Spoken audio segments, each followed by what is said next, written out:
نظر بد کا وجود ہے اور اس سے بچنے کے لیے اسباب اختیار کرنے چاہیے، تقدیر پر بھی یقین رکھنا چاہیے، خالص توحید کی طرف توجہ دینی چاہیے. وما اغنی عنکم من اللہ من شیء، میں پیغمبر ضرور ہوں لیکن اللہ کے فیصلے میرے ہاتھ میں نہیں ہیں، اللہ کی تقدیر سے میں تمہیں نہیں بچا سکتا. سبحان اللہ. پیغمبر کہہ رہے پیغمبر نہ دنیا میں لوگوں کو برے انجام سے بچا سکتے ہیں اور نہ آخرت میں بچا سکتے، ان کا کام پیغام پہنچانا ہے بس. اور زندگی کا ایک اہم اصول ہمیں پتہ چل رہا ہے کہ اگر ہمیں اپنے روزمرہ کی زندگی میں کسی چیز کا خطرہ محسوس ہو رہا ہو تو اس کے بارے میں ہمیں محتاط رہنا چاہیے، لیکن اس کے ساتھ ساتھ زندگی روکی تو نہیں جا سکتی. احتیاط کا مطلب سفر روک دینا نہیں ہوتا. مثلاً آپ کو کہیں پہنچنا ہے اور آپ کو ڈرائیونگ کرنی ہے اور آپ کو ڈر بھی لگتا ہے کہ کہیں ایکسیڈنٹ نہ ہو جائے، تب آپ کو میں احتیاط کر رہی ہوں، گھر میں بیٹھ رہی ہوں کہ ڈرائیو کیا تو ایکسیڈنٹ ہو سکتا ہے اس لیے میں نہیں نکل رہی. نہیں، آپ احتیاط کریں لیکن اپنا کام بھی کریں اور پھر معاملہ اللہ کے سپرد کر دیں. تو بہرحال یہ تھا نظر بد کے بارے میں قرآن سے جو حکم ہمیں ملتا ہے یا واقعہ ہمیں ملتا ہے، اور اسی طرح جو نبی صلی اللہ علیہ وسلم کے ساتھ کفار معاملہ کر رہے تھے. تو ان ساری باتوں سے یہ پتہ چلتا ہے کہ بہرحال نظر بد کا ایک وجود ہے اور یہ لوگوں پر اثر انداز ہوتی ہے. اب اس کی کچھ قسمیں ہیں. پہلی ہے مخلوق کے اعتبار سے نظر کی اقسام. مخلوق کے اعتبار سے جس میں انسانوں کی بھی نظر لگتی ہے، جنوں کی بھی لگتی ہے، جانوروں کی بھی لگتی ہے. جی، انسانی نظر، جناتی نظر اور حیوانی نظر. انسانی نظر میں ام سلمہ سے مروی ہے کہ ان کے گھر میں ایک لڑکی دیکھی گئی جس کے چہرے پہ کالے دھبے پڑ گئے تھے. تو نبی صلی اللہ علیہ وسلم نے دیکھ کے فرمایا اس پہ دم کرو کیونکہ اسے نظر لگ گئی ہے، یعنی اس کا رنگ خراب ہو گیا ہے. پھر جنات کی نظر، جیسے انسان نظر لگاتے ہیں ایسے جن بھی انسانوں کو دیکھتے ہیں. انہم یراکم هو وقبیلہ من حیث لا ترونہم، ہم انہیں نہیں دیکھ سکتے، وہ ہمیں دیکھ رہے ہوتے ہیں. اسی لیے جب آپ واش روم جاتے ہیں تو اس وقت بھی دعا پڑھ کے جاتے ہیں، کپڑے بدلتے ہیں، بسم اللہ پڑھ کے بدلتے ہیں تاکہ ان کی نظر آپ کے ننگے جسم پر نہ پڑے. تو یہ جو حدیث ہے نا حضرت ام سلمہ والی، اس میں صفعۃ کا لفظ آتا ہے. صفعۃ کا معنی ہوتا ہے نظرۃ من الجن، جنوں کی نظر، یعنی اس بچی کو جنوں کی نظر لگی ہوئی ہے. یہ تو آپ کو معلوم ہے نا کہ بعض جن انسانوں پہ عاشق ہو جاتے ہیں، ان کے پیچھے پڑ جاتے ہیں، ان کو نقصان دیتے ہیں وغیرہ وغیرہ. تو اس سے پتہ چلتا ہے کہ جنات بھی نظر لگاتے ہیں اور ان کی نظر انسانوں کی نظر سے بھی زیادہ سخت ہوتی ہے. ابو سعید خدری رضی اللہ عنہ کہتے ہیں کہ رسول اللہ صلی اللہ علیہ وسلم جنوں اور انسانوں کی نظر بد سے پناہ مانگا کرتے تھے، یہاں تک کہ معوذتین نازل ہوئی. جب یہ نازل ہوئی تو آپ نے انہیں پڑھنا شروع کر دیا اور ان کے علاوہ باقی چیزیں چھوڑ دی، یعنی نظر کے لیے، حسد، نظر، جادو، سب شر کے بچنے کے لیے. میں سوچتی ہوں ہمارا دین اتنا خوبصورت ہے لیکن مشکل یہ کہ ہم اس پر عمل نہیں کرتے اور مصیبت کا شکار رہتے ہیں. ہم سب جانتے ہیں نا کہ ہر نماز کے بعد معوذتین پڑھنی چاہیے. کتنے لوگ پڑھتے ہیں؟ یہ نہیں تو مجھے حساب نہیں دینا، لیکن کہنے کا مطلب یہ ہے کہ ہمارے مسلمانوں میں سے کتنے لوگ اس کا اہتمام کرتے ہیں. اگر پڑھ لی ایک دو میں کے بعد پڑھ لیا، اب اسی وقت جلدی ہے، بھائی اٹھتے اٹھتے چلتے چلتے بھی پڑھ لو. اگر آپ کو جلدی کچن میں ہی جانا ہے، وہ گھر سے نکلنا ہے، تو اس کو چھوڑو نہیں. 1-1.5 منٹ لگتا ہے، کچھ بھی نہیں دیر لگتی. لوگ بڑے بڑے وظیفے کرتے 1000 دفعہ یہ پڑھ لو، 1.25 دفعہ فلاں تسبیح کر لو. آپ صرف یہ وظیفہ پابندی سے کر کے دیکھیں، آپ کے مزاج میں فرق پڑ جائے گا، آپ کے اپنے مزاج میں فرق پڑے گا. کیونکہ ہر انسان کسی نہ کسی طرح، آب و ہوا میں پولوشن ہے، پھر لوگوں کی نظریں ہیں، لوگوں کی باتیں ہیں، طرح طرح کے مسائل ہیں، یہ ساری چیزیں مل کے انسان کو اندر سے گھٹا ہوا کر دیتی ہیں، اس کی صلاحیتوں کو بند کر دیتی ہیں، اور انسان کے اندر کچھ خوف، توہمات اور پتہ نہیں کیا کچھ پیدا ہو جاتا ہے، حتیٰ کہ انسان بیکار ہو جاتا ہے. لیکن اگر آپ ہر نماز کے بعد توجہ کے ساتھ یہ پڑھ کے، اگر آپ کو زیادہ پریشانی ہے، یعنی کوئی طبیعت جیسے خراب ہے، تو ہاتھوں پہ پڑھ کے سر سے لے کے پورے جسم پر ہاتھ پھیرے، جھاڑے خود کو. اگر دل زیادہ غمگین ہے تو صرف دل کے مقام پر پڑھ کے جھاڑ دیں. اور اگر ٹھیک ہے، ماشاءاللہ صحیح سلامت ہے، اللہ ہمیشہ ایسے رکھے، تو آپ ویسے ہی پڑھیں. یہ سنت ہے، ثواب سمجھ کے پڑھیں. اگر ہم سنتوں کا اہتمام شروع کر دیں نا تو ہمارے بہت سے مسائل خود بخود حل ہو جائیں. ہمیں دین میں کوئی بھی چیز بے وجہ نہیں سکھائی گئی کہ اس وقت یہ کام کر لو اور اس وقت یہ کر لو. ہر ایک چیز کا ایک مقصد ہے. وَلَٰكِنَّ أَكْثَرَ النَّاسِ لَا يَعْلَمُونَ، لہٰذا وہ مشکلات کا شکار رہتے ہیں. پھر آپ دیکھیے کہ تیسری ہے حیوانی نظر. جیسے آپ نے گھر میں پیٹ رکھا، بلی ہے مثلا. اچھا، اب یہ ہے کہ آپ خود کھانا کھا رہے ہیں، اب بلی ہوئی بیٹھ کے دیکھ رہی ہے، تو آپ دیکھیں کہ ان کو تو دکھ ہوگا کہ مجھے کیوں نہیں دے رہے. یا مجھے تو ایک بدمزہ کھانا دے دیتے ہیں اور خود مزے مزے کے خوشبو والے کھانے کھاتے ہیں. تو اسی طرح کو طوطا، کبھی طوطا چشم سنا ہے؟ طوطا رکھا ہوا آپ نے گھر میں، تو وہ آپ کو گھور گھور کے دیکھ رہا ہے. تو ان کی نظروں کا بھی شر ہوتا ہے جب وہ آپ سے ناراض ہوتے ہیں. مرغیاں رکھی ہوئی ہیں یا اور اسی طرح کے جانور ہو سکتے ہیں، تو ان سب کو بھی خوش رکھنا اور ان کے بھی شر سے محفوظ رہنا جو ہے وہ بھی ایک کام ہوتا ہے. کچھ لوگ کتا پال لیتے. ہم نے کبھی سوچا کہ کیوں منع کیا گیا کہ کتا اندر نہ رکھو؟ کوئی وجہ ہوگی نا، کوئی اس کا نقصان یا شر ہوگا نا جس کی وجہ سے ہمیں منع کیا گیا. لعاب دہن کا تو ہم سب کو پتہ ہی ہے کہ اس کے اندر ایسی چیزیں ہیں کہ جو نقصان دیتی ہیں، لیکن اس کے علاوہ اس کی نگاہوں کا بھی شر ہو سکتا ہے، اور یہ بھی اس کی فطرت کہ ہو سکتا ہے کسی وقت وہ غصے میں آ جائے اور آپ ہی کو چیٹ پھاڑ کرے. تو یعنی کہ آرگیومنٹ ہر وقت نہیں کرنی چاہیے، یہ کیوں منع کر دیا، ہمارے دین میں تو یہ بھی منع ہے اور وہ بھی منع ہے، زندگی مشکل ہے. بھئی کوئی تمہارے ہی فائدے کے لیے منع ہے جو چیزیں منع ہے. ان کو اللہ نے اس لیے نہیں بنایا کہ تم اپنے گھر میں رکھو ان کو، انہیں کسی اور کام کے لیے بنایا. بہرحال تو دوسرا ہے تاثیر کے اعتبار سے نظر کی اقسام، جس میں ایک خوشی یا تعجب والی نظر ہوتی ہے. جیسے آپ اپنے بچے کو دیکھتے ہیں کہ ماشاءاللہ بہت اچھا ہے، پیارا ہے، اور آپ کی ہر بات مان لیتا ہے، نماز بھی پڑھ لیتا ہے اور بھی کام کرتا جا رہا ہے، تو آپ بہت خوش ہو جاتے ہیں اس سے. اور یکا یک بگڑ کے بیٹھ جاتا ہے، نمازیں چھوڑ دیتا ہے، غلط سلط کام کرنے لگتا ہے، تو آپ کو سمجھ نہیں آتی کہ اس کو کیا ہو گیا. کئی ماؤں کو آپ نے کہتے ہوئے سنا گا یہ میرا بچہ سب سے شریف بچہ تھا اور یہی مجھے سب سے زیادہ ستا رہا ہے. تو اس میں ایک وجہ ہو سکتی ہے کہ یعنی نظر لگی ہوئی اور آپ ہی کی اپنی ہی لگی ہوئی. وہ حسد کی نظر نہیں ہوتی، وہ پیار کی نظر اور تعجب کی نظر، خوشی کی نظر. کیونکہ آپ نے جب دیکھا تو اللہ کا نام نہیں لیا، بارک اللہ نہیں کہا، کوئی دعا نہیں دی، الحمدللہ نہیں کہا. کیونکہ جب ہمیں نعمتیں اوپر تلے ملنے لگتی ہیں نا تو ہم سمجھتے ہیں کہ یہ ہماری کوششوں کا نتیجہ ہے، یا ہمیں الحمدللہ کہنے کی توفیق نہیں اس وقت ہوتی، یا بارک اللہ نہیں کہتے، یا لا حول ولا قوة ماشاء اللہ نہیں کہتے.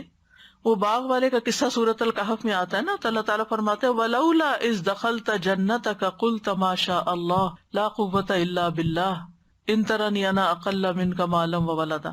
جب تو اپنے باغ میں داخل ہوا تو نے یہ کیوں نہ کہا ما شاء اللہ لا قوت الا باللہ. اپنا باغ ہے، اپنا گھر ہے. کبھی ایسا ہوتا ہے نا کہ آپ سارا گھر خوب صاف کر لیتے ہیں، چمک اٹھتا ہے، آپ ہر چیز نئے سرے سے جگہ بدل کے رکھتے ہیں، تو ایسا لگتا ہے کہ نئے گھر میں آ گئے. تو اس وقت ہم دیکھا میں نے کتنی محنت کی، دیکھا میں جب دل خوش ہو تو ماشاء اللہ کہیں، اپنا گھر دیکھ کے بھی ماشاء اللہ کہیں، اپنی شکل دیکھ کے ماشاء اللہ کہیں اگر بہت اچھی لگ رہی. اکثر لوگوں کو شکوہ ہی رہتا ہے. پھر اسی طرح محبت کرنے والے کی نظر لگنا. ابن حجر کہتے ہیں نظر کبھی خوشی اور تعجب کی صورت میں بھی لگ جاتی ہے، اگرچہ وہ حسد کے بغیر ہی کیوں نہ ہو، اگرچہ وہ کسی محبت کرنے والے کی طرف سے ہو، اگرچہ وہ کسی نیک آدمی کی طرف سے ہو. اور اگر کسی آدمی کو کوئی چیز اچھی لگے تو اس کو فوراً اس چیز کے لیے برکت کی دعا کرنی چاہیے جو اس کو اچھی لگی ہے، یہ اس کی طرف سے دم ہو جائے گا. یعنی کسی نے کوئی اچھی بات کہی، کوئی اچھا کام کیا، فوراً کہیں بارک اللہ فیکم، اللہ تمہیں برکتیں دے، تاکہ وہ جو اچھا کر رہا ہے نا اس میں اور اضافہ ہو جائے، یہ نہ ہو کہ وہ پہلا بھی ہاتھ سے جائے. پھر ہے حسد کرنے والے کی نظر. یہ جو نظر بد ہے یہ حاسد اور خبیث نفس سے نکلتی ہے، اس کا مالک بھی خبیث ہوتا ہے، ایسی نظر والا.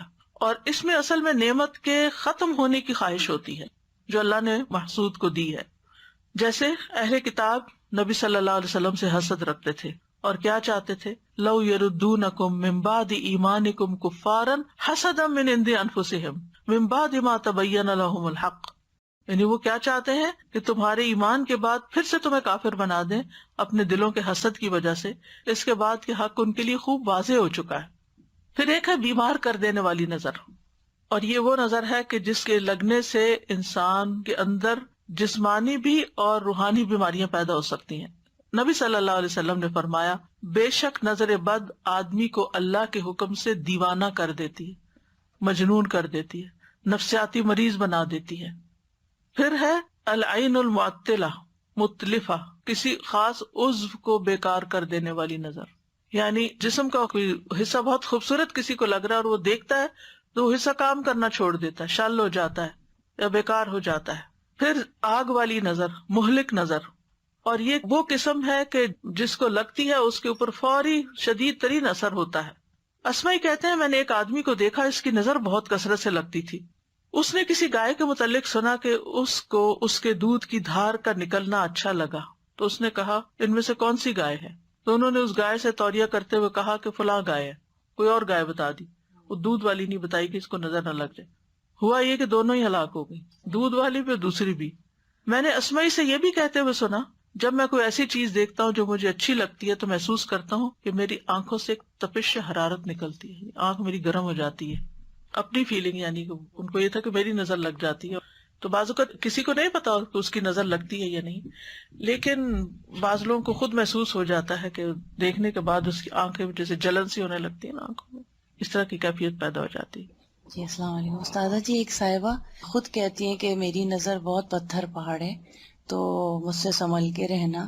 تو ریئلی ان کو دیکھ ان کو فیل ہوتا ہے, بلکہ جب وہ کچھ بھی ایسے دیکھتی ہیں سب نے محسوس کیا ہے کہ نظر لگتی ہے ان کی, کیونکہ ان کے یہاں ایک ایکویریم تھا اور وہ فش بہت پھل پھول رہی تھی اچھی بہت. تو کہنے لگی کہ میں نے اس کو بولا بس تم جو ہے نا بہت کھا لیا تم نے, تم بہت زیادہ اچھی ہو رہی ہے تو صبح مر جانا. اور یقین کریں وہ صبح میں فش ختم ہو گئی. اور ایک دن وہ آئیں اور انہوں نے کہا وہ تمہارے گلاس کتنے پیارے ہیں, لیکن ماشاءاللہ نہ میں کہہ سکی, بھول گئی. اور تو صبح میں وہ دونوں گلاس جب ڈش واشر سے نکالے اسی کونے سے جہاں انہوں نے کہا تھا نا اس کے کونے کتنے پیارے ہیں جو اوپر کی, وہ دونوں ٹوٹے ہوئے تھے. تو ماشاء اللہ کہنا بہت بہت ضروری. اگر وہ نہیں کہہ رہی تو خود کہنا ضروری ہے. ماشاء اللہ. اب نظر لگنے کی وجوہات کیا ہوتی ہیں؟ پہلی بات یہ کہ جو کچھ ہوتا ہے اللہ کے حکم سے ہوتا ہے. ان الحکم الا للہ. اللہ سبحانہ تعالیٰ نے چونکہ یہ زندگی یہ دنیا آزمائش کے لیے بنائی ہے, تو جس طرح اور چیزیں کچھ ہمارے لیے بیماری کا باعث بنتی ہیں, وائرسز ہیں, بیکٹیریاز ہیں, جراثیم ہیں, ایسے ہی یہ چیز بھی امتحانوں میں سے ایک امتحان ہے, اللہ کے لشکروں میں سے ایک لشکر ہے. پھر اسی طرح یہ یاد رکھنا چاہیے کہ ما اصاب من مصیبت الا باذن اللہ, اللہ کے اذن سے ہی مصیبت آتی. پھر یہ کہ یہ تقدیر میں تکلیف لکھی ہوتی ہے, اس کا سبب بن جاتا ہے کوئی. نبی صلی اللہ علیہ وسلم نے فرمایا نظر لگنا برحق ہے, اگر کوئی چیز تقدیر پر غالب آ سکتی تو وہ نظر بد ہے. ایک وجہ یہ بھی ہے کہ انسان کی زندگی میں اذکار اور تلاوت اور اللہ کے نام کی کمی ہوتی ہے. ابن قیم کہتے ہیں کہ نظر بد ایک قسم کے تیر ہوتے ہیں جو محسود اور معیون کی طرف حاسد یعنی حسد کرنے والے اور نظر لگانے والے کے نفس سے نکلتے ہیں. کبھی ان کا نشانہ لگ جاتا ہے, کبھی خطا ہو جاتا ہے. پھر اگر یہ تیر اس کو ننگا پاتے ہیں, اس پر کوئی بچاؤ کا سامان نہیں, یعنی اذکار وغیرہ کی کوئی لیئر نہیں, اور یہ کہ صبح شام کے اذکار کی حفاظت کرنے والا نہیں, تو تیر اس کو لگ جاتا ہے اور اس پر اثر انداز ہو جاتا ہے. پھر اسی طرح یہ ہے کہ بعض اوقات اذکار وغیرہ پڑھنے کے باوجود بھی نظر لگ جاتی, اور وہ انسان کا امتحان ہوتا ہے, تقدیر ہوتی ہے, آزمائش ہوتی ہے. اب اس کی علامات کیا ہوتی ہیں؟ کچھ تو جسمانی عوارض ہوتے ہیں, یعنی بیماریاں ہوتی ہیں, جیسے چہرے پہ دھبے پڑ جانا. وہ حضرت ام سلمہ والی حدیث میں جس بچی کے چہرے پر دھبے تھے سیاہ, تو نبی صلی اللہ علیہ وسلم نے اس کے لیے دم کرنے کا کہا. پھر بلا وجہ رونا آتے جانا, جیسے بچے بلا وجہ روتے چاہتے روتے, انہیں اٹھا رہے ہیں, بہلا رہے ہیں, کھلا رہے ہیں, پلا رہے ہیں, کچھ دے رہے ہیں, ان کو اثر ہی نہیں. اللہ اکبر. شاید آپ کو بھی کبھی یہ واقعہ پیش آیا ہو, بڑا بھی ہو سکتا ہے نا, بے وجہ رونا آتا چلا جاتا ہے, آتا چلا جاتا ہوتا ہے نا. یہ جو بچوں کا بلا وجہ روتے جانا, اس کی دلیل یہ ہے کہ ایک مرتبہ نبی صلی اللہ علیہ وسلم تشریف لائے تو ایک بچے کے رونے کی آواز سنی. فرمایا یہ بچہ کیوں رو رہا ہے, کیا تم نے اس کو نظر بد کا دم نہیں کروایا, یعنی اس کو نظر لگی ہوئی ہے اس لیے رو رہا ہے. پھر بچوں کا کمزور ہو جانا, سب کچھ کھا رہے ہیں, پی رہے ہیں, بڑھ ہی نہیں رہے. آپ صلی اللہ علیہ وسلم نے اسما بنت امیس سے کہا کیا بات ہے, میں اپنے بھائی یعنی جعفر کے بیٹوں کے جسموں کو دبلا پتلا دیکھتا ہوں, کیا انہیں فقر و فاقہ رہتا ہے؟ انہوں نے کہا نہیں, بلکہ انہیں نظر بد بہت جلد لگ جاتی ہے. آپ نے فرمایا انہیں دم کرو. انہوں نے آپ کے سامنے چند کلمات پیش کیے تو آپ نے فرمایا انہیں دم کرو, یہ ٹھیک ہے, یہ پڑھ کے دم کر دو. پھر اسی طرح بعض اوقات گرنا اور پھسلنا, یعنی آپ چل رہے ہیں, ٹھیک ٹھاک چل رہے ہیں, جیسے اس دن کسی بہن نے کہا تھا کہ ان کا پاؤں فریکچر ہو گیا تھا چلتے چلتے, یا اسی طرح انسان گر پڑتا چلتے ہوئے, یا اوپر سے پھسل جاتا ہے, یا کوئی بھی ایسی وجہ بھی بن جاتی, یعنی ٹھیک چل رہا ہوتا ہے معاملہ اور اچانک بے وجہ کوئی ایسی مصیبت آ پڑتی ہے. رسول اللہ صلی اللہ علیہ وسلم نے فرمایا بے شک نظر آدمی کو دیوانہ کر دیتی ہے اللہ کے حکم سے, حتیٰ کہ کبھی ایسا ہوتا ہے کہ وہ اونچی جگہ پر چڑھتا ہے پھر وہاں سے گر پڑتا ہے. ابن عباس کہتے ہیں نبی صلی اللہ علیہ وسلم نے فرمایا نظر کا لگ جانا برحق ہے اور یہ اوپر چڑھنے والے کو پھسلا دیتی ہے. کبھی جان خطرے میں پڑ جاتی, شدید بیماری لاحق ہو جاتی ہے. عبداللہ بن عامر کہتے ہیں کہ عامر بن ربیہ اور سہل بن حنیف یا حنیف دونوں غسل کرنے کے ارادے سے نکلے. وہ کوئی اوٹ تلاش کر رہے تھے کہ چھپ کے ذرا نہا لیں. سہل نے اون کا جبہ اتارا.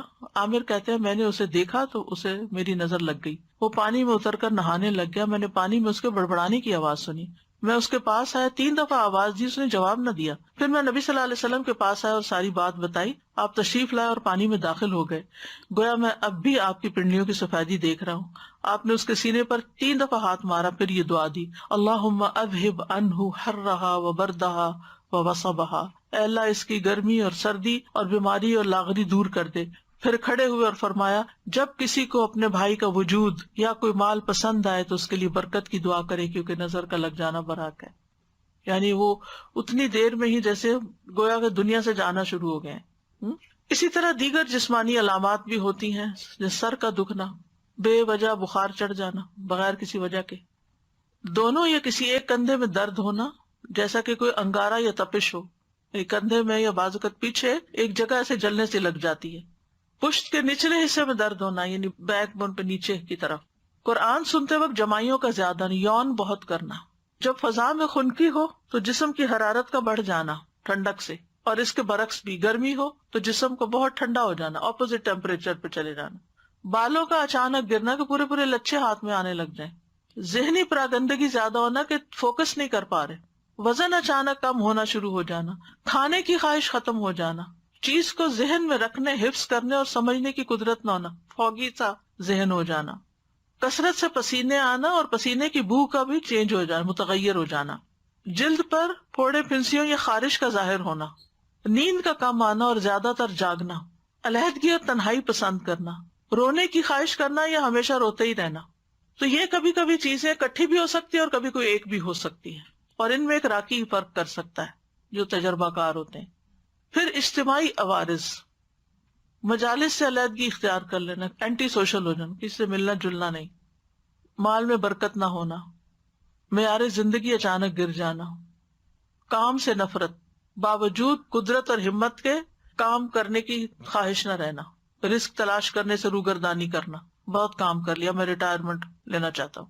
لوگوں پہ تہمت لگانا کہ یہ مجھے گھورتے ہیں, یہ بھی اس کی ایک علامت ہوتی ہے. کتنی عجیب بات ہے کہ فلاں مجھے دیکھ رہا تھا, فلاں مجھے گھور رہا تھا. اور اسی طرح کے دیگر نفسیاتی بیماریوں کا پیدا ہو جانا. اب کرنے کا کام کیا ہے؟ سب سے پہلے تو اللہ پہ بھروسہ کریں. مَا مِن دَابَّةٍ إِلَّا هُوَ آخِذٌ بِنَاصِيَتِهَا, سب کی پیشانی کے بال اللہ کے ہاتھ میں ہیں, سب اللہ کے کنٹرول میں ہیں. حسبی اللہ لا الہ الا هو علیہ توکلت وہو رب العرش العظیم. فوراً اللہ کی طرف رغبت کریں, اللہ کی پناہ لیں. نبی صلی اللہ علیہ وسلم نے فرمایا اللہ تعالیٰ سے نظر لگنے سے پناہ مانگو, جیسے ہم اور چیزوں سے مانگتے ہیں نا پناہ کہ ان سے بچا اللہ تعالیٰ ہمیں, تو اس سے بھی بچنے کی دعا کرنی چاہیے, کیونکہ نظر کا لگ جانا برحق ہے. رسول اللہ صلی اللہ علیہ وسلم نے فرمایا اللہ تعالیٰ فرماتا ہے میرا محبوب بندہ اگر مجھ سے مانگتا ہے تو میں اسے دیتا ہوں, اگر وہ کسی دشمن یا شیطان سے میری پناہ مانگتا ہے تو میں اسے محفوظ رکھتا ہوں. پھر نعمتوں کو چھپانا, بہت زیادہ نعمتوں کا اظہار نہ کریں, لوگوں کو نہ بتائیں میرے پاس یہ بھی ہے یہ بھی ہے یہ بھی ہے, کیونکہ دوسرے لوگوں کو پھر حسد ہونے لگتا ہے. ابو ہریرہ رضی اللہ عنہ مرفوعاً یعنی نبی صلی اللہ علیہ وسلم سے روایت کرتے ہیں تم اپنی ضرورتوں کو پورا کرنے کے لیے ان کو رازداری میں رکھ کر مدد حاصل کرو, بے شک ہر صاحب نعمت حسد کیا جاتا ہے. پھر ہے حاسد سے بچ کے رہنا, یعنی جس کا پتہ چل جائے کہ یہ آپ سے جیلس ہے اس سے بس تھوڑا تعلق کم کریں, ضرورت سے ہی ملے. کوئی بھی اچھی چیز دیکھ کر برکت کی دعا دینا, ماشاء اللہ لا قوت الا باللہ پڑھنا. مال کے علاوہ کچھ اور چیز اچھی لگے تو بارک اللہ کا لفظ استعمال کرنا. مال اچھا لگے, گھر اچھا لگے تو ماشاء اللہ لا قوت الا باللہ, لیکن اگر اس کے علاوہ کوئی چیزیں اچھی لگے تو اللہ برکت دے, بارک اللہ فیکم بارک علیکم. اسی طرح دنیا کی اگر کوئی چیز بہت اچھی لگ رہی ہے تو آخرت کو یاد کریں, لبیک ان العیش عیش الاخرہ, اصل زندگی تو آخرت کی زندگی ہے, یہ تو ختم ہو جانے والی ہے. اگر کسی کے پاس ہے بھی تو کتنے دن کے لیے. کسی کو بیمار دیکھیں تو دعا پڑھے الحمدللہ الذی عافانی مما ابتلاک بہ وفضلنی علی کثیر ممن خلق تفضیلا. پھر شرکیہ کاموں سے بچنا, نظر اتارنے کے لیے ایسے کام نہیں کرنا کہ جس میں شرک ہو. پھر کچھ لوگوں سے بچ کے رہنا جن کے یہ خصائص ہوں, لیکن کچھ لوگ ایسے ہوتے ہیں جو آپ کے والدین بھی ہو سکتے ہیں، ان میں سے کوئی آپ کے بچے ہو سکتے ہیں، بہن بھائی ہو سکتے ہیں، رشتے نہیں کاٹنے، لیکن ڈسٹینس، محتاط۔ نمبر 1 ایسا شخص جو بہت شکایتیں کرنے والا ہو، جس کو ہر ایک سے شکایت ہو، اس سے بچ کے رہیں، اس سے دور رہیں، کیونکہ وہ آپ کو بیمار کر دے گا ہر وقت منفی باتیں کر کر کے۔ نمبر 2 عربی میں کہتے ہیں مصاص السعادہ، جو آپ کی خوشی کو سک کر لے، خوشیاں سک کر لینے والے۔ وہ کیسے کرتے ہیں؟ یعنی آپ کے خوش ہونے کا وقت ہے، وہ کوئی ایسی بات کریں گے کہ آپ کی خوشی دری کی دری رہ جائے گی۔ اور یہ ایک دفعہ نہیں، کئی دفعہ آپ تجربہ کر چکے ہیں کہ آپ کو اللہ نے کوئی نعمت دی ہے، کوئی گھر دیا ہے، اولاد دی ہے، کوئی ڈگری دی ہے، کوئی چیز جو دنیا کی نعمتیں ہیں، اب وہ پہنچ جاتے ہیں، مثلا ہمیں تو تم نے پوچھا ہی نہیں تھا، ہمیں تو بتایا ہی نہیں تھا، یعنی ایسی بات کریں گے کہ آپ بھول ہی جائیں گے کہ آپ نے کس لیے لوگوں کو انوائٹ کیا تھا۔ پھر شک کرنے والے لوگ، جو آپ کی ہر چیز پر شک کریں، آپ کہاں تھے، آپ کیا کر رہے تھے، آپ نے یہ کیوں کیا۔ اور خاص طور پر اگر ہسبینڈ شکی ہو یا بیوی، یہ نہیں صرف ہسبینڈ ہوتے ہیں، یقین کریں میں نے عورتوں کو زیادہ دیکھا مردوں پہ شک کرتے ہوئے۔ کئی خواتین نے یہ مسئلہ مجھ سے پوچھا کہ ہم اپنے ہسبینڈ کے موبائل چیک کرتے ہیں، از اٹ اوکے؟ اگر آپ کو مصیبت میں پڑنا ہے تو کر لیں چیک، یعنی اپنے آپ کو خود پریشان کرنے والی بات ہے نا، تجسس کیوں کرتے ہیں؟ کوئی کام ہو سکتا ہے، کوئی بات ہو سکتی ہے، لیو اٹ، اللہ پہ توکل کریں۔ نمبر 4 آپ کو کنٹرول کرنے والے، ان لوگوں سے بھی بچ کے رہیں۔ کچھ لوگ یعنی کہ آپ کو اپنی مرضی سے سانس بھی نہ لینا دینا چاہیں، ہر وقت وہ آپ کے اوپر ایک یعنی اعتراض شروع کر دیں گے کہ آپ نے یہ کیوں کیا، آپ وہاں کیوں جا رہے ہیں، یہ کرنے کی کیا ضرورت ہے، یعنی وہ چاہتے ہیں ہر چیز ان کی مرضی کے مطابق ہو۔ پھر کمیونیکیٹ نہ کرنے والے، یعنی آپ کے ساتھ کنورسیشن نہیں کرتے، آپ کے ساتھ تعلق ہے، آپ سے بات نہیں کرتے، آپ کے پیچھے پیچھے باتیں کرتے ہیں۔ یعنی آپ ان سے کوئی بات کرنا چاہتے ہیں، وہ آگے سے کچھ اور، آپ کچھ کہہ رہے ہیں وہ کچھ اور کہہ رہے ہیں، عجیب تماشا ہے۔ یعنی ایسی ڈسپیرٹی ہے کہ نہ آپ کی بات ان کو سمجھ آ رہی، نہ ان کی آپ کو سمجھ آ رہی۔ پھر وہ لوگ جو بہت زیادہ اپنے آپ کو ڈیفینڈ کرتے ہیں، میرا یہ مقصد نہیں تھا، میں نے اس لیے نہیں کیا، میں نے وہ نہیں کیا، میں نے، اس میں بھی انسان پریشان ہوتا ہے کہ بھئی میں نے تو پوچھا ہی نہیں کہ آپ نے کیوں کیا اور کیوں نہیں کیا۔ پھر اسی طرح حسد کرنے والے، یعنی جو لوگ آپ سے حسد کرتے ہیں ان سے بھی بچ کر رہیں، یعنی کم ملے ان سے، اپنی نعمتوں کا ان کے سامنے تذکرہ نہ کریں۔ پھر من چلے سے لوگ جو ہر وقت انہیں کوئی کسی ایک بات پر نہ رہیں، ہر وقت اپنا سٹینس بدل دیں۔ نان سیریس بھی ہو سکتے ہیں، لیکن یعنی آپ ان کو ایک بات کہتے ہیں، وہ کہتے ہیں ہاں ٹھیک ہے، پھر تھوڑی دیر میں وہ کہیں اور جاتے ہیں، وہاں سے کچھ اور سن کے آ جاتے ہیں، پھر آپ کو کہتے ہیں نہیں یہ ٹھیک نہیں ہے، یعنی کوئی استقامت نہیں زندگی میں۔ آپ ان پہ ٹرسٹ نہیں کر سکتے کہ آپ ان کو کوئی کام دیں گے، کوئی رسپانسبلٹی دیں گے تو وہ کچھ کریں گے، وہ لیک آف میچورٹی سے ہوتا ہے۔ پھر بخیل، کچھ خرچ نہ کرنا چاہیں۔ پھر ایکسپلائٹرز، آپ کو ایکسپلائٹ کرنے والے، آپ کو جانے بغیر آپ کی غیبت کرنے والے، ایسے لوگوں سے متھا نہ لگائیں۔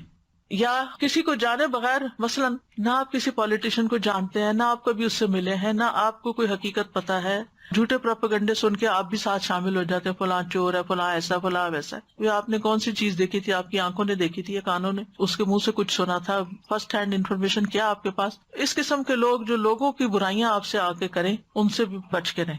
تو یہ سارے لوگ کسی نہ کسی طرح آپ کی زندگی کو حرام کر دیتے ہیں۔ پھر آپ کہیں گے جائیں کہاں؟ اگر ہمارے اندر اس میں سے کوئی چیز ہے تو اس کو باہر نکال دیں۔ دوسری بات یہ ہے کہ سبق اس سے یہ ملتا ہے کہ ٹو مچ سوشلائزنگ جو ہے وہ انسان کے لیے نقصان دہ ہے، کیونکہ ہم میں سے ہر ایک کے اندر ان میں سے کوئی نہ کوئی چیز ہو سکتی ہے نا، بلکہ ہے کسی نہ کسی درجے، تھوڑی صحیح زیادہ صحیح کرتے ہیں نا کچھ، تو پھر خواہ مخواہ کی یعنی انسان کی زندگی ضائع ہوتی ہے، وقت ضائع ہوتا ہے، صلاحیتیں ضائع ہوتی ہیں۔ بہتر ہے انسان کو پروڈکٹیو انسان بننے کے لیے اپنی زندگی کا کوئی گول رکھیں، اپنے آپ کو مصروف کریں اور کسی کام میں اپنے آپ کو لگا لیں تاکہ ان چیزوں سے آپ کو چھٹکارا ہو۔ پھر قرآن سے علاج کریں، کیونکہ قرآن شفا ہے۔ قل هو للذین آمنوا ھدی وشفاء، سورۃ فصلت میں آتا ہے، سورۃ اسراء میں ہے، وَنُنَزِّلُ مِنَ الْقُرْآنِ مَا هُوَ شِفَاءٌ وَرَحْمَةٌ لِّلْمُؤْمِنِينَ وَلَا يَزِيدُ الظَّالِمِينَ إِلَّا خَسَارًا۔ یاد رکھیے جس طرح قرآن ہدایت ہے نا، ایسے ہی قرآن شفا ہے۔ قرآن سے ہدایت بھی لینی چاہیے، قرآن سے شفا بھی حاصل کرنی چاہیے۔ ہم ہدایت کی کتاب تو اس کو سمجھتے ہیں کہ ہدایت کے لیے پڑھو، لیکن شفا کے لیے نہیں پڑھتے، تو شفا کے لیے بھی پڑھنے کی ضرورت ہے۔ حضرت عائشہ کہتی ہے کہ رسول اللہ صلی اللہ علیہ وسلم ایک مرتبہ ان کے پاس تشریف لائے تو دیکھا کہ ایک عورت انہیں دم کر رہی ہے۔ آپ نے فرمایا کتاب اللہ کے ساتھ اس کا علاج کرو۔ سورۃ فاتحہ سے علاج، وہ جو ایک سردار کو بچھو کاٹ گیا تھا جس نے مسلمانوں کی مہمانی سے انکار کیا تھا، تو ان کا جو لیڈر تھے انہوں نے ان کو دم کر کے ان کا علاج کیا. سورۃ البقرہ کی تلاوت کرنا اور سننا، نبی صلی اللہ علیہ وسلم فرمایا سورۃ البقرہ پڑھا کرو، کیونکہ اس کا پڑھنا باعث برکت اور اس کا چھوڑنا باعث حسرت ہے، اور جادوگر اس کو حاصل کرنے کی طاقت نہیں رکھتے. تو روز پڑھنے کا وقت مقرر کریں، شفا کی نیت سے پڑھیں، ہدایت کی نیت سے بھی پڑھیں لیکن شفا کی نیت سے بھی پڑھیں. اور اس وقت میں اور کام، موبائل بند، لوگوں کے ساتھ بات چیت بند، اپنا وظیفہ کر کے اٹھیں. خاص طور پر اگر بیمار ہیں یا کوئی مسئلہ ہے، کر سکے تو روز ایک دفعہ پڑھ لے، پوری آدھی پڑھ لے، 4 حصے کر لے، اس کے 6 حصے کر لے، جیسے بھی آسانی ہو. پھر نظر اور حسد سے متعلق جو آیات ہیں ان کی تلاوت کرنا، جیسے وَإِن يَكَادُ الَّذِينَ كَفَرُوا، یہ ایک کارڈ ہے بڑا خوبصورت سا ایول آئی کے بارے میں. یہ جو میں آپ کو معلومات دے رہی ہوں اس میں سے کچھ معلومات بھی آپ کو اس میں ملیں گی اور دعائیں بھی ملیں گی. پھر اسی طرح نظر اور تکلیف کو دور کرنے والی دعائیں، یہ کارڈز موجود ہیں، ان سے فائدہ اٹھائیں. پھر نظر اور حسد کا رقیہ پڑھنا یا سننا، دونوں طرح ٹھیک ہے، پڑھنا زیادہ بہتر ہے ورنہ سننا تو فائدہ دے گا انشاءاللہ. معوذتین، ہر نماز کے بعد لازم، صبح شام 3 بار، نمازوں کے دوران بھی. اسی طرح سورۃ الکافرون اور آیت الکرسی، آیات سکینہ صبح اور شام سننا. تیسرا ہے دعاؤں اور دم کے ذریعے علاج، صبح شام اذان کو تکرار کے ساتھ غور سے سننا. اب یہاں چونکہ اذان نہیں ہوتی کہیں تو کمپیوٹر پہ لگا لیں اور اچھی طرح اس کو توجہ سے سنیں. اور اگر آپ مسجد جاتے ہیں تو اللہ کے لیے باتیں کرنے کی بجائے توجہ سے اذان سن کے جواب دے کے دعا کریں اپنے لیے، وہ قبولیت کا وقت ہوتا ہے. پھر اسی طرح نظر لگنے پر دم کرنا. حضرت عائشہ فرماتی ہے کہ رسول اللہ صلی اللہ علیہ وسلم نے مجھے حکم دیا کہ نظر بد لگ جانے پر دم کر لیا جائے، بخاری کی روایت ہے. امر ان یسترقى من العین، یہ جو لوگوں میں غلط فہمی پائی جاتی ہے نا، کسی سے رقیہ نہیں کرانا چاہیے. اب یہاں پر آپ دیکھیں یہ حدیث ہے بخاری کی.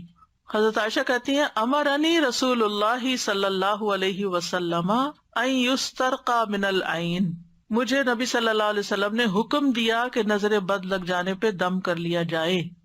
یہ حکم ہے آپ کا کہ علاج کرو اس سے.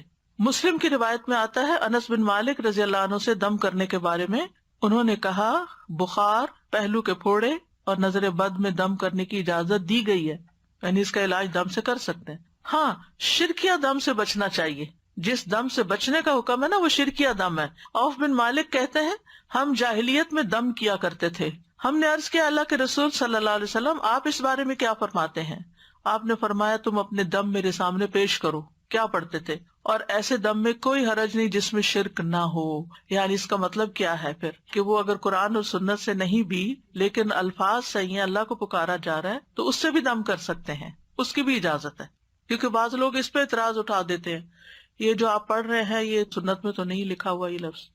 یعنی جب تھوڑا تھوڑا دین پڑا ہوتا ہے نا پھر ہر چیز میں ہم آبجیکشن شروع کر دیتے ہیں، اس کی ڈیپتھ میں جائے بغیر، اس کے اصل مقصد کو سمجھے بغیر. نظر بد کا ایک خاص علاج غسل ہے. جس کی نظر لگی ہو اس کے جسم کا وضو کے اعضاء کا پانی لے کر جسے نظر لگی ہو اس کے کندھوں پہ زور زور سے بہانا چاہیے، ایسے پھینکنا چاہیے اس کو. حضرت عائشہ فرماتی ہے کہ آپ کے زمانے میں نظر لگانے والے کو حکم دیا جاتا تھا کہ وہ وضو کرے، پھر اس کے استعمال شدہ پانی سے جسے نظر لگی ہوتی اسے غسل دیا جاتا. اس کا طریقہ کیا ہے؟ جب آپ نے حضرت عامر کو وضو کا حکم دیا تو انہوں نے اپنا چہرہ، ہاتھوں، کونیوں اور دونوں گھٹنے تک ٹانگیں، صرف پاؤں نہیں، گھٹنے تک، تھوڑا سا ٹانگوں کا اندرونی حصہ ان کو دھویا اور پھر اس پانی کو کلیکٹ کیا گیا اور حضرت سہیل کے پیچھے کندھوں پر پھینکا گیا، جس کی وجہ سے ان سے اثر دور ہو گیا. یعنی ایک آدمی ان کے سر پر ان کے پیچھے سے پانی بہا رہا تھا، ٹھیک ہے نا، کیونکہ اگر آگے سے پائیں گے تو منہ میں چلا جائے گا. پیچھے سے پیالے کو الٹ رہا تھا. جو ہی غسل ختم ہوا حضرت سہل اس طرح چل دیے جیسے کوئی تکلیف ہی نہ ہوئی. جو ہاتھ دھونے کا حکم ہے نا وضو کی طرح نا کونیوں تک دھونے ہوتے ہیں ہاتھ، ٹھیک ہے، پاؤں بھی گھٹنوں تک. پتہ نہیں کس کی لگی ہے تو جس مجلس میں لگی ہے اس کے سارے لوگ ایک پیالے میں پانی کے اندر ہاتھ ڈالیں جی، اور پھر اس پیالے سے اس کے اوپر وہ پانی ڈالا جائے، چھینٹے مارے جائیں.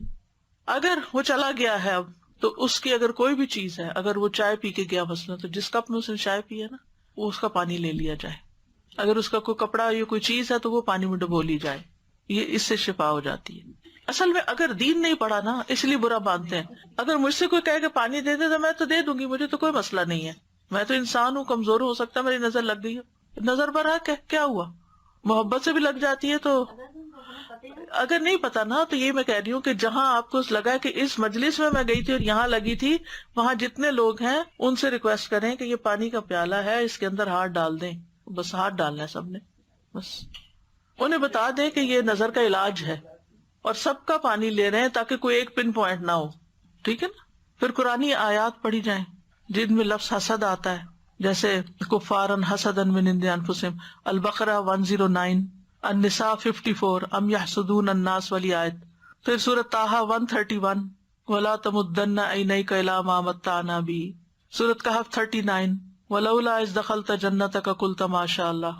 پھر سورۃ الملک 1-4، فرجع البصر هل تری من فطور والی آیت جو ہے نا، تبارک الذی سے لے کے ینقلب الیک البصر خاسئا وهو حسیر تک. پھر وَإِن يَكَادُ الَّذِينَ كَفَرُوا لَيُزْلِقُونَكَ والی آیت سورۃ القلم 51. پھر سورۃ الاسراء کی آیت 82، وَنُنَزِّلُ مِنَ الْقُرْآنِ مَا هُوَ شِفَاء. پھر سورۃ الشعراء وَإِذَا مَرِضْتُ فَهُوَ يَشْفِينِ. پھر سورۃ فصلت آیت 44، وَلَوْ جَعَلْنَاهُ قُرْآنًا أَعْجَمِيًّا. پھر مسنون دعائیں ہیں، اعوذ بکلمات اللہ التامۃ من کل شیطان وہامۃ ومن کل عین لامۃ.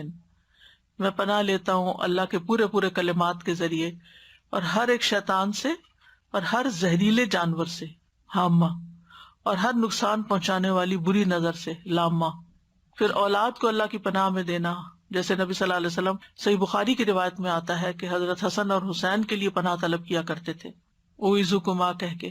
اور یہ جو ہامہ ہے نا، ہامہ ہر موذی جانور ہوتا ہے، کیڑے مکوڑے، سانپ، بچھو وغیرہ ساری چیزیں آ جاتی ہیں اس میں.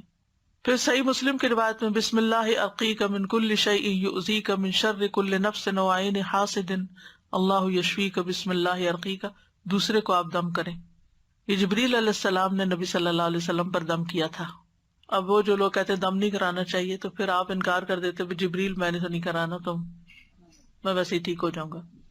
سنن ابن ماجہ کی روایت ہے، نبی صلی اللہ علیہ وسلم کی خدمت میں جبریل حاضر ہوئے علیہ السلام، کہنے لگے اے محمد کیا آپ بیمار ہیں؟ آپ نے فرمایا جی ہاں. تو انہوں نے کہا بسم اللہ ارقیک من کل شیء یؤذیک من شر کل نفس وعین حاسد اللہ یشفیک بسم اللہ ارقیک.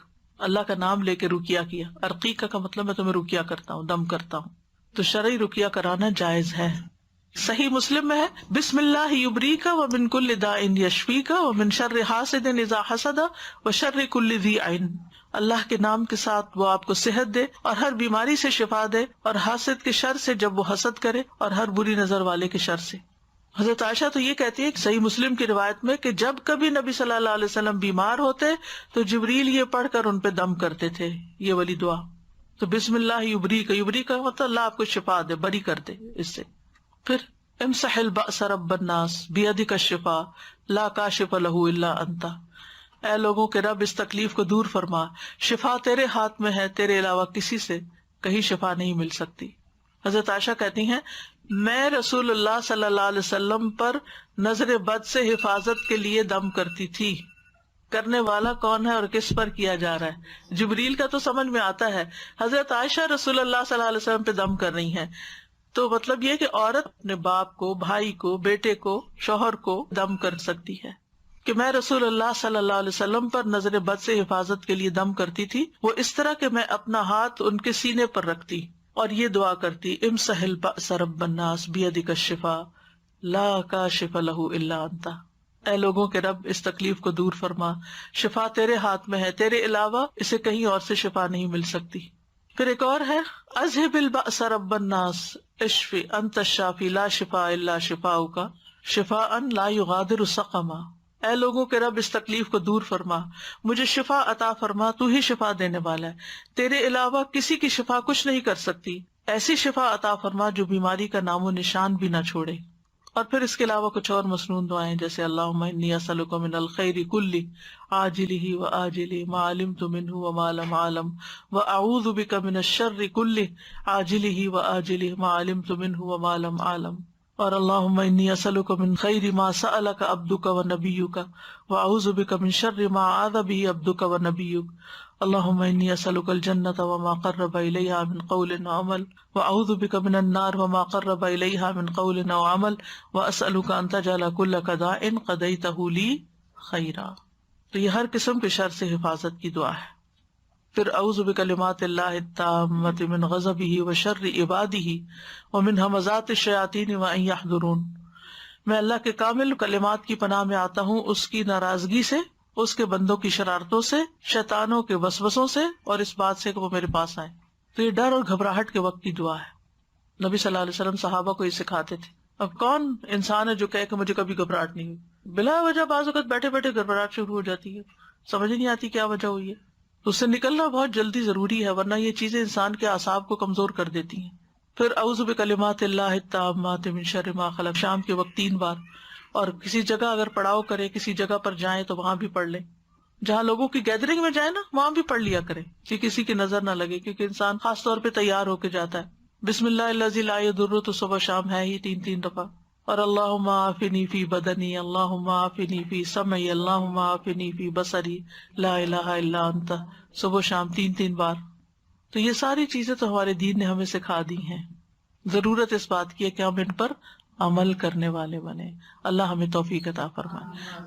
ڈاکٹر صاحب ایک کوشچن ہے کہ کچھ دعائیں تو ایسی ہیں جو مجھے دعا کیجیے یا آپ کے یہ جو گرین سا کارڈ ہے اس میں ملتی ہیں، لیکن کچھ ایسی چیزیں بھی ہیں جو آپ پڑھتی ہیں لیکن مجھے ان کا سورس نہیں ملتا، تو مجھے پلیز گائیڈ کر دیجیے. ایکچولی مشکل کیا ہے، 10 سال پہلے علم کچھ اور طرح تھا، پھر وقت کے ساتھ ساتھ دعا کرتے رہے کہ اللہ میرا علم زیادہ کر دیتا، اللہ تعالیٰ اور نئی چیزیں دکھا دیتا ہے.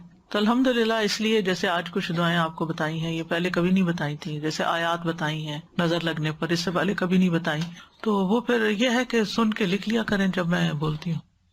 استاذہ پانی میں دم کر کے جو پلانے کا ہے وہ کون سا، صرف معوذتین ہے یا اور بھی کوئی دم ہے جس کو پڑھ کے دے دیں کہ کنٹینیوسلی پانی میں پیتے رہو اگر کسی پہ شک ہے کہ کچھ بھی نہیں ہو رہا ہے؟ پانی پہ بھی دم کر سکتے ہیں، شہد پہ کر سکتے ہیں، کلونجی پہ کر سکتے ہیں، دوائی پہ کر سکتے ہیں.